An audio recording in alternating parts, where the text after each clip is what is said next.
از استاد آموختم که باید پاها رو اینجوری بذاری موقع پایین رفتن و این واقعا جواب میده. مرسی آریا جان، به زودی آموزش های تو به درد من خورد و من یاد گرفتم، آموختم.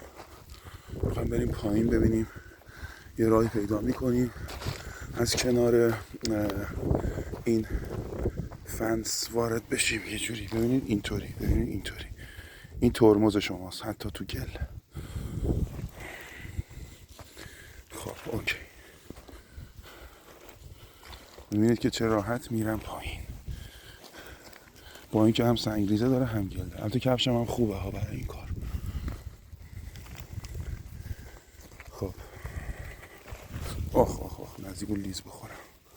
خب اولین برف زنجانم دارید میبینید در سال 1402 و من دارم از یه شیب اینطوری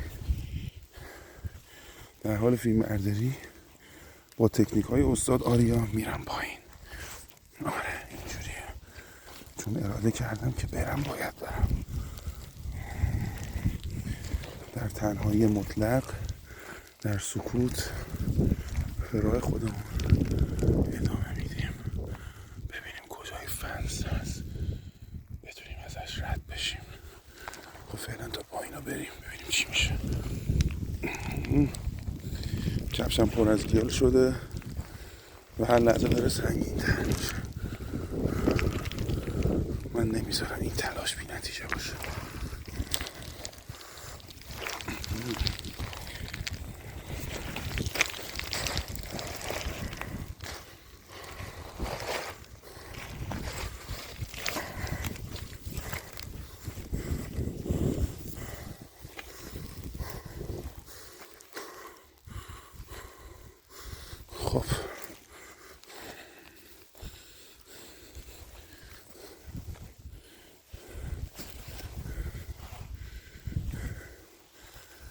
خب از این کناره میریم، بعد بریم اون ور این فنس.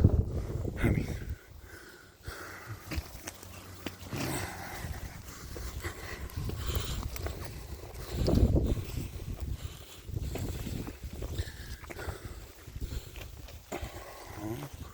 آره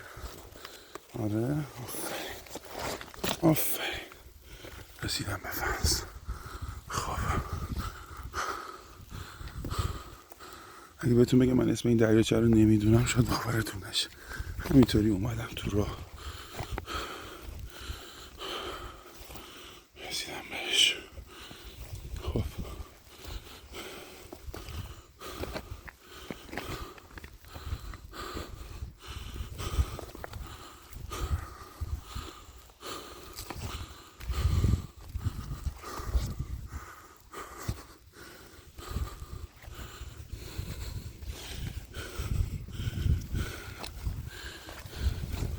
خب من پاوز بزنم کات بشه تا بریم این فنس رو پیدا کنم. میخوام تسلط داشته. اون جلو بازه. بریم پیداش کردم. اینجا حوالی زنجانه، اسم خوبی هم داره، من اسمش یادم نمیاد چون ترکی بود یادم رفت. حالا بعدا اسمشو در میارم. اینجا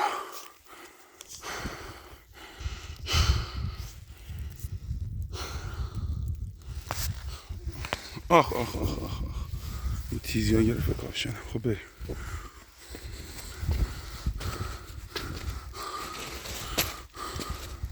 خب جای داره پاوز بزنم، جای خود منطقه خطریه، پس پاوز.